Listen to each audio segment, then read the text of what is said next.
Mama yangu, wewe ndiyo Mungu wa pili kwa dunia. Mama yangu, wewe ndiyo pepo yangu ya dunia.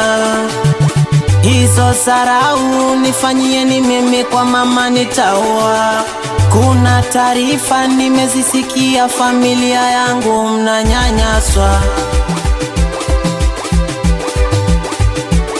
Sasa nasema nishaacha usela, natafuta hela nikomboe familia. Kwa heshima baba kunichagulia mama, kwa heshima mama kunipa baba. Kwa heshima baba kunichagulia mama, kwa heshima mama kunipa baba. Kwa heshima baba kunichagulia mama, kwa heshima mama kunipa baba. Kwa heshima baba kunichagulia mama, kwa heshima mama kunipa baba. Ukizungumzia dunia ina vingi mama, ila vizuri vichache vingi vibaya. Ukizungumzia dunia